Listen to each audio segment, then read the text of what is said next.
Hello, I'm doing a book review, and the book I want to review is The Eyes of the Dragon by Stephen King. Now, The Eyes of the Dragon is a fantasy novel which was first published as a limited edition hardcover in 1984. However, the book wasn't published for the mass market until 1987.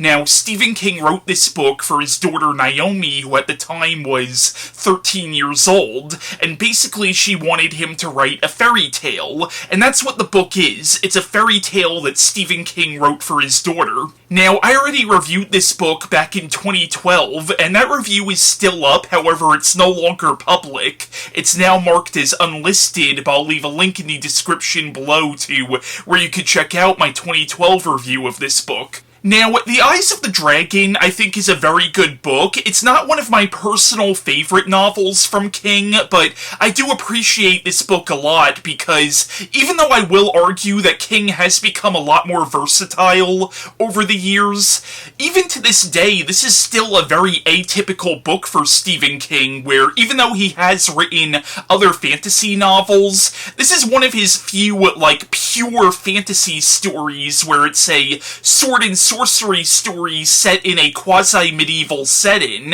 It's not the typical thing that you would associate with Stephen King. And I've always appreciated when an author steps outside of his or her comfort zone. It might not always work 100% of the time, but it's nice to have a breath of fresh air every once in a while. Also, the writing style in this is radically different than most of Stephen King's work. Now, I actually do really like Stephen King's writing style, but if you've read as many of his novels as I have, it's nice to have a break from the norm. Now, even though this book has developed a following over the years, at the time, fans did not appreciate this at all, and Stephen King got a lot of crap for this book, and it got to a point where he felt like he wasn't even allowed to write what he wanted to write, and this is partly what inspired him to eventually write Misery, a book about an author who's literally held hostage by one of his fans. Now, while The Eyes of the Dragon has a medieval setting, it's not exactly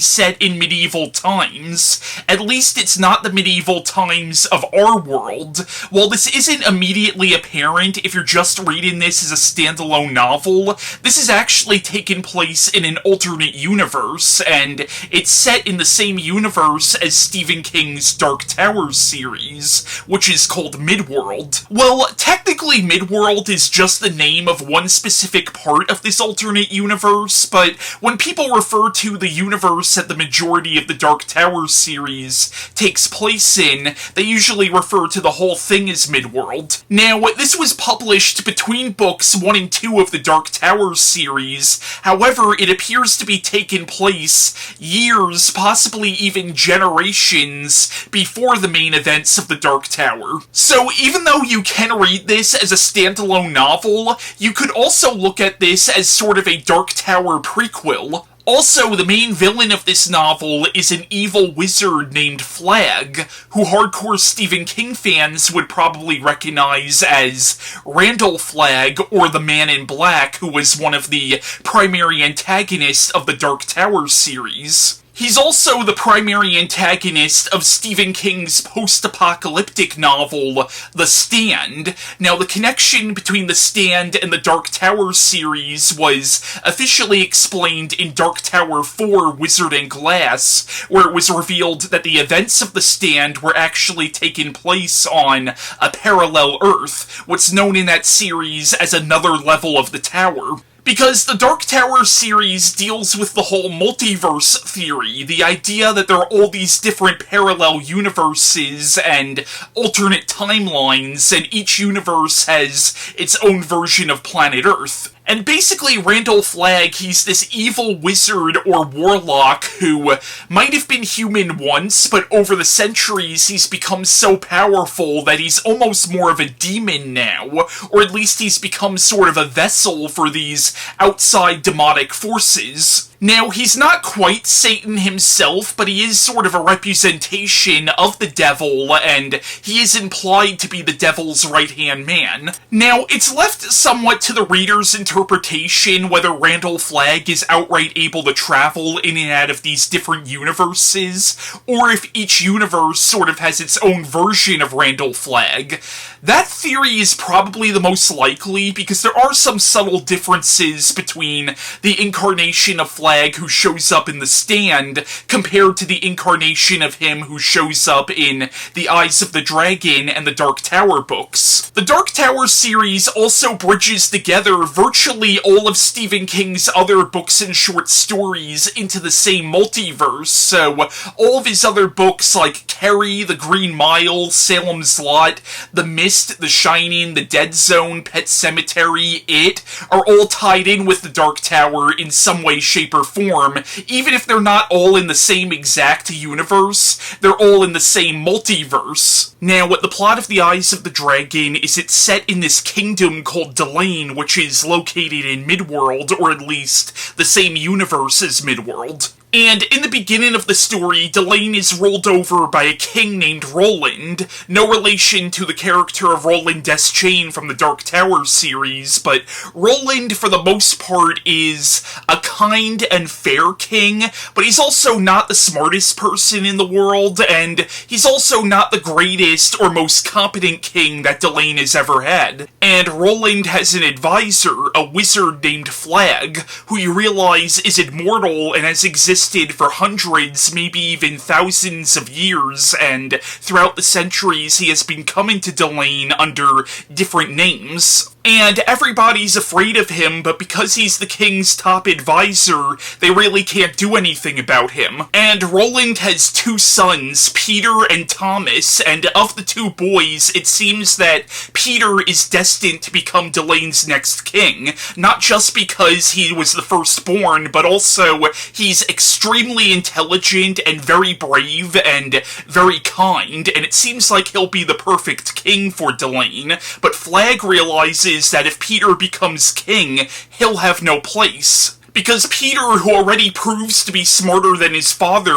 would have no use for Flagg, and Peter, like most of the people in Delain, doesn't really like or trust Flagg. But then you have Peter's younger brother Thomas, who has a deep-seated inferiority complex brought about by his hysterical jealousy of his older brother. So Flagg ends up murdering King Roland and pinning the crime on Peter, so Peter gets locked away and Thomas becomes Delain's next king, but a king that Flagg can control and manipulate. So Flagg starts manipulating Thomas into raising the taxes and instilling a more draconian rule over the people of Delain, and it's Flagg's ultimate mission to plunge the kingdom into chaos and anarchy. So now Peter has to find a way to escape from his prison and stop Flagg and prove his innocence. Now, I do consider Stephen King to be a master at characterization. Like, he usually has very well-rounded and very believable characters in his stories,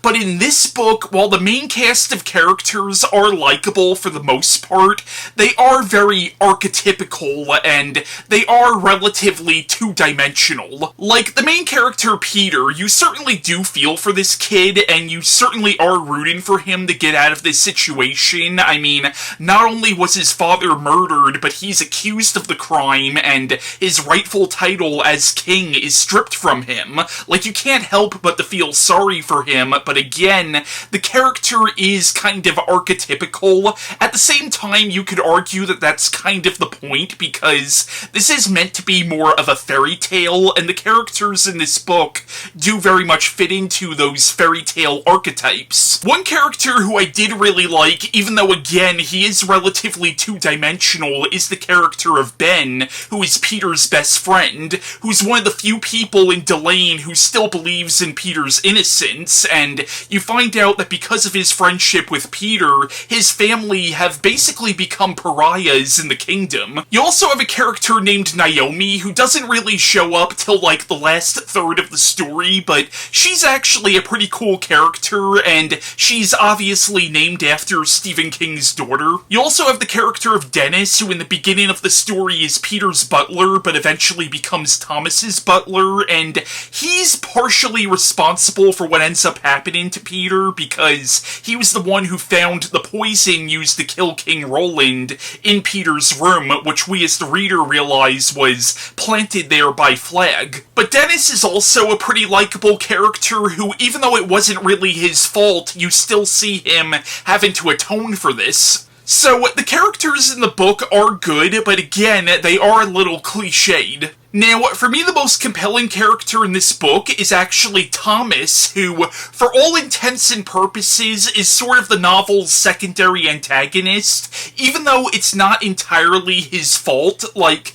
he does become a puppet for Flagg, but you realize that he's just being manipulated. Now, that being said, Thomas does do some pretty despicable things in this book, even without Flagg's influence. Like, at a certain point towards the beginning of the story, he actually murders a dog in a fit of rage. And granted, he does feel really bad about it afterwards, but I don't think anything excuses animal cruelty. But he is a sympathetic character to a certain extent, because you realize that his mother died while giving birth to him, and while it's never said flat out, you get the idea that there is sort of an unspoken animosity directed towards him, because maybe people feel that he's in some way responsible for the death of the Queen, which of course is ridiculous, but people are irrational, and you get the idea that even Thomas blames himself for the Queen's death. But I sort of got the impression that maybe Flagg might have pulled a few strings there, because you realize that Flagg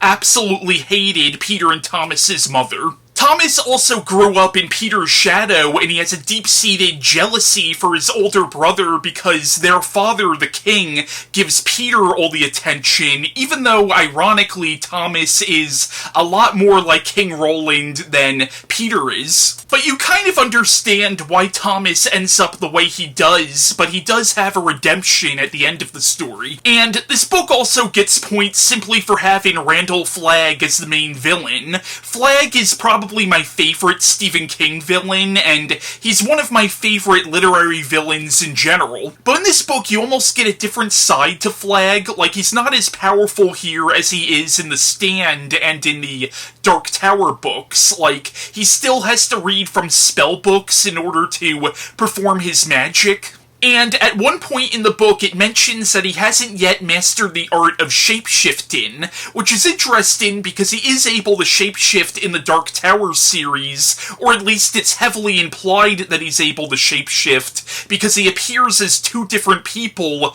in the Dark Tower novels. He appears as the wizard Walter O'Dim, and he appears as the wizard Martin Broadcloak, who in the beginning of the series appear to be two different people, but later on it's revealed that they were the same person. But this is supposed to be taking place many, many years before the main events of the Dark Tower series.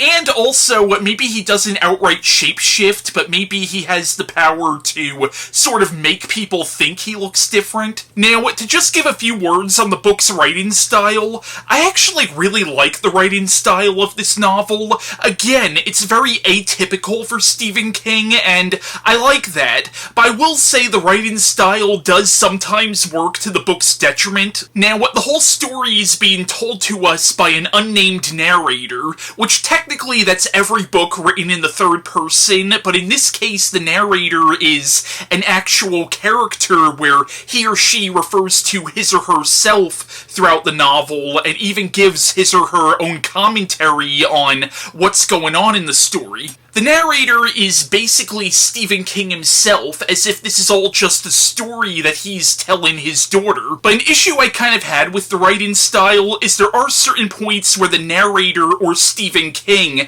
is outright telling us how we should feel about certain things in the story. Like, there are certain points where the narrator outright says that you should feel some pity for Thomas. Meanwhile, that's not really the author's place to tell us what emotion emotions a character should invoke in us, that's ultimately up to the reader. But yeah, The Eyes of the Dragon is a very good book in my opinion, but again, I don't think it's one of King's best books, but it is one of his most unique books, and I do appreciate this book a lot, and I would recommend it if you are a fan of high fantasy, especially if you're like a Tolkien fan. You could definitely see a Tolkien influence on this novel. There's also some Lovecraft references in this story as well. For example, one of the spell books that Randall Flagg has is actually the Necronomicon from H.P. Lovecraft's Cthulhu mythos. Now, Stephen King does imply towards the end of this book that he'll bring these characters back in other novels, but unfortunately there was never an outright sequel to this book.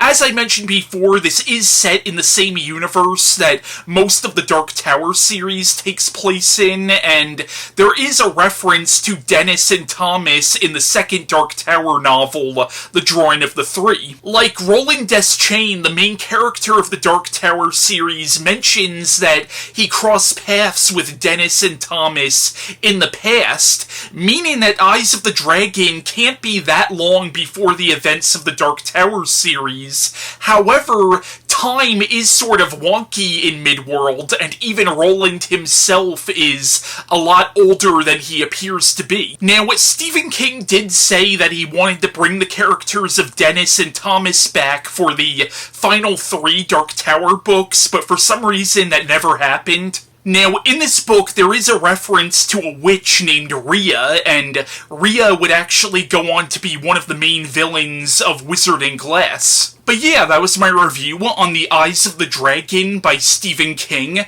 Now, this is the last point in the video where you're going to see me. Now I want to cut to my friends Mark Allan Gunnells and Christian Feliciano giving their thoughts on Stephen King's The Eyes of the Dragon. But until next time, long days and pleasant nights to you. Hello out there. My friend Christian asked me to do a short video on the Stephen King novel The Eyes of the Dragon. The Eyes of the Dragon is actually one of my favorite Stephen King novels, and it's actually one of the earliest Stephen King novels I read. Back when I was a teenager, I got really into Stephen King and checked out a bunch of his books from the library, including The Eyes of the Dragon, in an edition that actually looked very much like the one I now own. So it was probably, I would say, the 3rd or 4th book I ever read by Stephen King. And I actually just loved it. It's not like a lot of his early horror work. This one is purely a work of fantasy, with kingdoms and kings and princes and knights and despite the title, not an actual dragon in it, but mention of dragons. But it very much goes outside of the horror that he was known for at the time. And even though I had just started reading King, I was very familiar with him, familiar with his books, familiar with his movies. So he really had that reputation of being very horror-focused. So this was like a very nice excursion away from that. Not that I don't love his horror work, but I love seeing a writer's range and see them branch out. In The Eyes of the Dragon, it's a fantasy novel, but it's also, like, I think, most of his best work, very character-driven. It's the characters that get you sucked in. It's the characters that make you fall in love with them, worry about them, root for them, fear for them, and that carries you through the story. And it's a very exciting story. At no point did I feel like the pace lagged. It was very fascinating and engrossing. A little bit of trivia. The original title for The Eyes of the Dragons was The Napkins, which maybe wouldn't have been a great title. It's not very evocative. But I actually knew that going in, that it had originally been called The Napkins. And it's kind of cool when you get to the point when you realize why it was originally called that. And one thing I really liked about this was it had a very satisfying but very moving ending. It almost ends in a way that gives you the impression that at one point King may have considered doing more stories set in this world. This particular story gets wrapped up very nicely, but it does end with the promise that these characters went on to have other adventures. And I remember when I read it, I thought, I hope they do. I want to read more by them, which to me is the sign of a really good book, when you finish it and you want to keep following those characters and see what they get up to next. And I really like that. I really liked that ending. Even though no more books in this particular series ever followed, it almost made that world continue to feel alive even after the end of the story. So I definitely recommend this book. I think it is just a absolutely fantastic and exciting fantasy novel. And I think, it's not, even though it's a fantasy novel, it's not just for, teenagers or young people. I think no matter what age you are, you're really going to like this. I know I had read a while back that it had been optioned, I think maybe for a TV show. I don't know if that fell apart or not, but definitely go check out this book. Thank you. Eyes of the Dragon is one of Stephen King's best stories. First of all, you have Randall Flagg, who is my favorite Stephen King character of all time. I think that if every single Stephen King story had Randall Flagg in it, I would have been completely fine with that. Somebody could have said that, it's he's overused or something. No, not for me. I love Randall Flagg. I could see him all the time. He elevates things to a degree that even if a story is like, I like it because Randall Flagg is in it.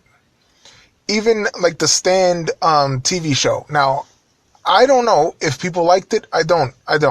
But if they didn't, all I know is that I liked it strictly because Randall Flagg was in it. Both series. The original was amazing, and then the remake, I loved it to death. And it's mostly because of Randall Flagg. I love the other characters too. I really do. It's just that Randall Flagg is my favorite Stephen King character.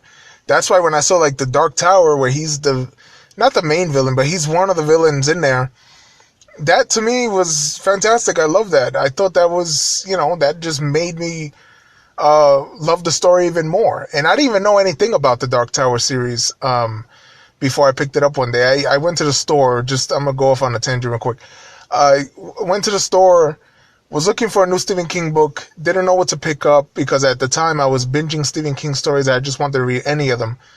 Saw the Gunslinger there, picked it up. I read the first line, the man in black fled across the desert and the gunslinger followed, and I fell in love with it. But I didn't know that the man in black is Randall Flagg, that's just another one of his, avatars, I guess you could say. I don't know. But I don't know how it works. But yeah, I love that Randall Flagg is in the Dark Tower series. I just love any story with him. So Eyes of the Dragon, which I did know was a Randall Flagg story, made me want to pick it up even more, and I enjoy the story even more because Randall Flagg is in it. The story, very fantastical. It's about a king, and it's kings. It's Midworld. It's the same world as the Dark Tower series. Actually, it's fantasy.